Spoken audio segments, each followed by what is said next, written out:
so much for finding time to talk to us. As I was coming, I saw a long line of Uzbek citizens waiting for their appointments and, with excitement in their eyes, hoping to get US visas. Are you back full scale? I mean, is this post-pandemic period now? Yes, we are absolutely 100% certainly open. We provide full range of consular services, and that means we are open for most visa categories. Immigrant visas and non-immigrant visas, as well as American citizen services. We started resuming and restarting our operations about in July and August of last year, and that followed about a 15-month period where we had either no or limited consular services due to the pandemic, because we had implemented a number of COVID safety restrictions. Many people thought that the consulate was completely closed during the pandemic, but you did operate, right? We operated, for a certain period of time, we had some limited services, but there were periods where it was mostly closed. So I would say that on average we had very few services during that period, and which is why right now there's a significant backlog of services and a high demand. I was going to ask about the backlog because almost on a daily basis we get a dozen of questions at least about what to do, how to approach the U.S. consulate here, and questions regarding visas, of course, DV lottery. I would like to discuss all of those issues with you today. But the backlog, what kind of a number are we talking about here? Well, so the backlog primarily was for immigrant visas, right? Because those are for immigration. For immigration, those are a category that people have submitted petitions for, and that are scheduled to come to the embassy way in advance. And it was very significant, a high number, and worldwide. This is a worldwide problem.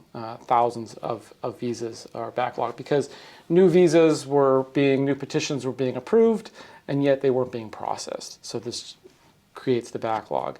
So since August, we've cut that in more than half. Meanwhile, we've also been opening up all of our services too. So it's been a balance of our time and resources to open up everything, but of course when you're trying to reduce a backlog, you have to do more than you normally do, because new cases are continually coming in, and we still have to tackle the cases that we already have. So it's, I think, our number one challenge, but we've made significant progress, and that's a credit really to the excellent consular team that we have. Right, so during the pandemic, when we talked to the State Department about the consular services, the state of consular services around the world, they told us that they had decreased the number of workers, basically, staff. How many people work at the consulate here? I would say it's a medium-sized consular section. There's certainly ones in bigger places like Mexico and China are very large, but this is a pretty significantly sized section because we perform all the services. Some consular sections only do non-immigrant visas or only immigrant visas. We do all the services. So it's a mixture of local staff, local Uzbek citizens, and American staff. Yeah, considering the fact that there's just one consulate, you obviously have a lot of demand. Does the level of demand change, I guess, the way you offer services or the size of your service? Is that a factor? I'm sure that would be a factor. It's just it isn't a factor right now because the level of demand is so high. So I haven't actually experienced that yet. Right now, the demand for non-immigrant visas, the tourist, student, business visas are very high, and it's been difficult to get an online visa appointment. We recognize that problem. We're taking steps to work through that. So the demand continues to be high, but in normal operations, there would be periods where we're busier than others. I'm asking that question because, when we hear from the people, they usually complain that it's just too long to wait. It's so hard to get an appointment. I've spent hours and hours, weeks trying to get an appointment. Why don't they why don't they improve the service? They ask. I tell them usually that, well, you have to wait. It's just, that's how the consular services work around the world, and you just have to be patient, but people are always impatient. You deal with the highest level of impatience and the highest levels of eagerness and excitement. How do you strategize in general as a consular service? I agree. It's a valid concern for the people who have to wait, and it's not ideal, and it's something that I think that is unique for right now because there's just such big worldwide demand as a result of the pandemic. So we are trying to tackle that in a number of ways. We do continue open new appointments every week, but of course we'll admit that those appointments get taken up pretty quickly. Secondly, though, we do have an interview waiver program. So if someone is trying to renew their U.S. visa, if they're applying for a visa of the same visa category, so say they had a tourist visa and now are looking to apply for another tourist visa, they can apply for that renewal without an interview. So that is one way we kind of take the pressure off our resources for interviews. So that is an available service that we are providing every week. Thirdly, I would just say that if someone does have urgent kind of emergency travel, they can send us an email and we will certainly consider this request.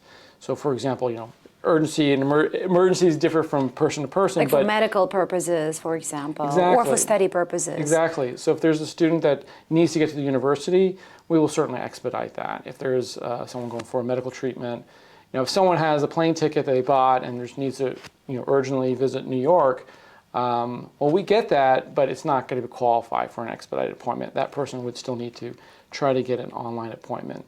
And I would just say that as we work through the backlogs in some visa categories, we'll be able to devote more time and resources to non-immigrant visas. So we do see a period where we will be able to expand even further our non-immigrant visa services, so there won't be such a long wait time. And so the situation, our operations will seem a little bit more normal. What kind of a timeline are we talking about in terms of overcoming the backlog? So I think we've made significant progress against our immigrant visa backlog, and I think sometime about the summer we should be close to have eliminating it entirely. Back to normalcy. yeah, and it would be a great relief because, like I said, that the consular team has been working very hard. It's very demanding. The immigrant visas are longer and more resource intensive than a tourist visa. So we are looking at a timeline of sometime in the summer we've already eliminated certain categories of visas where there were backlog. They're now 0. And then once we're there, we're able to kind of shift more resources toward the non-immigrant visas. As you saw today with the line out there, those are all people coming for tourist, student, exchange G1 visitors. applications and others like for work and travel, for tourists. I was actually surprised because I thought that you were issuing just a specific kind of visas nowadays, not necessarily for tourists, for business and for study. I know some got student visas even during the pandemic, I think, but you had exceptions, right? You were not considering every application. That's correct. And I would say beginning September, we opened up our non-immigrant visas to all categories. So we were probably a little ahead of the curve than most embassies and consulates worldwide. By September, we were offering tourist visas to the United States. What are some of the most typical challenges for you that you deal with on a day-to-day basis with Uzbek citizens? What are things that they should keep in mind as they come to make, I guess, their lives easier or cases easier? Well, there's the one thing on the appointments, and I think that's a valid concern that people have. So that is something, people need to obviously plan ahead, but right now it's difficult for people to do that when we have it's very difficult to get an appointment. I think I completely get that, and that's something that we will fix. But for the average, visa applicant that comes to us, and it kind of depends on what visa category, if they're an immigrant or non-immigrant, but for a lot of non-immigrants are tourist business travelers. I would say that, as far as tips for the interview, I would encourage people to be, of course, first and foremost, be honest on your application and during the interview. If there are things that are not credible or things that are less than truthful, then it kind of undermines your application. So don't try to imagine what you think the consular officer wants to know. But be honest and tell your story about why you want to go to the U.S. So I wouldn't hide things thinking, oh, well, if I say this, then I'll certainly get refused. For example, say you're studying at a university, you've selected a university, and one of the reasons you've chosen that university is because you have family in the area. that makes sense to us, that you would go Don't somewhere. lie about that. Don't lie about that, exactly. There's hundreds and hundreds of universities and colleges in the United States, and if one place that particularly appeals to you, one of the reasons is because you have an uncle or your brother is attending this university. That is a good reason. We understand that. So I wouldn't hide that, because then that would probably undermine your application. So there's many other tips I can provide. To be honest is definitely the most important requirement. And actually that's what we usually encourage people to be when they ask us, because, being the voice of America, they think we know everything about what you do, but we don't. And of course, we follow your work and we read everything diligently, whatever, is out there. When I was just sort of chatting with some of the people outside today, a young man came up and asked about work and travel, and he's already been issued a visa. So I think like March 17th, but he has a paper that says the program starts sometime in May. So his question was, and I think he's coming to talk about that, he wants some explanation. So once you issue the visa, whatever the kind, can they travel to the United States anytime from that date, or are there exceptions or specific details that they need to pay attention? There's some exceptions per visa category. For tourist and business travelers, once you get the visa, you could be on the plane that evening. For students, you need to show up. You can't show up more than 30 days before you travel. So there are some. And for work and travel? For someone work and travel, I think there are some restrictions on when your program begins and then when you need to show up. And we have a lot of this information on our website, and people, of course, can write to us or check out the website. Yeah. My suggestion to this young man was read the paperwork.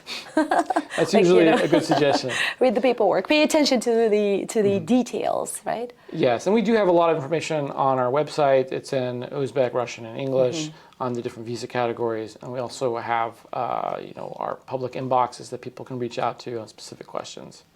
They are pretty full, and it might take us a couple of days to get an answer, but we do read them.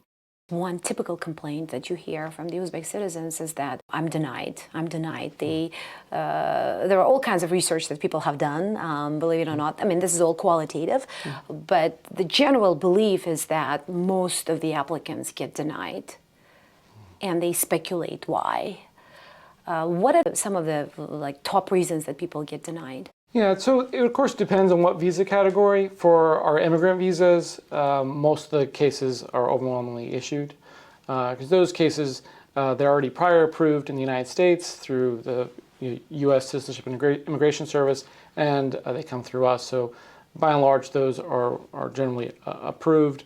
And then of course, kind of depends. We have different outcomes on your visa category, whether it's a student or whether you have a work visa. So there's some differences there. The common reason where a non-immigrant visa, like a tourist business traveler, gets refused is probably because they haven't demonstrated that they intend on returning to their home after a brief travel to the United States. And that's per the regulations of that visa class, that every visa applicant has to show that they are not an intending immigrant, and so they actually have to overcome a presumption that they are. So when they're at the interview, you have to convince the consular officer that your travel to the United States, whether it's for business, holidays, see family, is a temporary stay, and that you have compelling reasons that would make you come back. So if an applicant hasn't really shown that, or it's not quite clear, that is the most likely reason someone would be refused a visa. And it doesn't depend on his or her economic status or financial status, right? Because, believe it or not, I have talked to at least 5 Uzbek millionaires who were denied American visas, and they were some of them were shell-shocked, seeing that I've shown them everything that they wanted. I've provided them a financial guarantee that I was going to come back because I have this huge business in Uzbekistan, and yet they denied. So we look at every case individually, and we look at the totality of circumstances. I can't speak particularly about their case. But generally, I know that affluent people have certainly got visas, but a whole range of persons we see, which is the great thing about being in the consular field. We do see all the reasons that people and all the relationships that Uzbeks have in the United States. whether it's for sports competitions, exchange, visiting family, business. It's the great thing about, I think, our kind of window into that world. And for study purposes, we see a lot of denials for those who intend to come to the United States for short-term academic programs. For example, like language studies or some kind of a conference, let's say, they get denied most of the time. We see that if you have been accepted by a school, let's say, for undergraduate or graduate or PhD programs, then you will have higher chances of getting that visa. Yeah, I would say that we look at for student visas, we're looking at a couple things. We're looking at making sure that you're prepared for the course, whatever the course of study that you'll be taking. We're looking that you're a serious student, so that you intend on being a student, you intend on studying at this university or this short course, and that you're able to pay for that period of study, whether it's because you received a scholarship or maybe out of personal funds or family funds. We're looking at kind of those three things. I think I can't give specifics about statistics, but I think it is a little easier to show if you're applying for like a 4-year university, the reasons and your reasons for serious study than maybe a short course. Like a short English course in the United States, which, frankly speaking, you can do in many places. Online now here. Online. So traveling far, and these programs are rarely very inexpensive. Maybe harder to show than if you're going to study like an undergraduate or graduate program in the United States. How has the pandemic changed the way you do these things? Because in the world of teleworking, online studying, you can come up with a lot of reasons basically to tell the applicants that you don't have to be in the United States to do this, right? I mean, specifically like for short term, for example, like for language learning or for skill building, I guess, for conferences even, right? I think we don't try by and large to kind of make that judgment. If someone wants to go do shopping in New York for their business, say maybe they want to procure some things in the United States, I don't think we really question, well, why don't you just buy these things off Amazon and send them. We take them at face value that this is something that's important. Like if you have a meeting, there's some value in being at that meeting or that conference in person. So I don't think we make that judgment of whether this can be done a different way. Of course, these applicants should, of course, be able to articulate and explain why this travel is important, and of course explain if it's a tourist or business, their ties to come back. In terms of return, you obviously want people to come back once their visas are before they expire. Actually, what is Uzbekistan's record in that? How credible are the Uzbek citizens in terms of their visa requirements? Well, the Department of State doesn't publish publicly their kind of refusal statistics or the studies that we do that show overstay rates. And we do. You can find on our Department of State website month by month statistics by visa class on issuances. But I will say that we do look continually across different visa categories, not just for Uzbek citizens, but for anyone here who gets a visa, about how well they traveled, and we try to learn from that. If we find that maybe a certain visa category or certain is not being used so well, then we will look at what we need to do to make adjustments to our decision making. But I would say that we are offering, as you noticed when you were out there today, we are offering interviews for the Summer Work and Travel Program, and that is by and large, or primarily, or completely young university students. And it's quite short term. It's short term, going to the U.S. for summer travel. Well, they'll be working and learning about American culture and getting a new kind of American experience, and that is a program that's not offered everywhere because there have been concerns in some countries of like a high overstay rate. And we are happy to begin that program again. I think it's been it was not offered here for about 2 years. So Yes, we're, yes. we're happy that we're able to do that again. And you started this year. We've yeah. already issued visas, 20. and probably students are packing their bags. Yeah, no, they're excited, and they can't wait.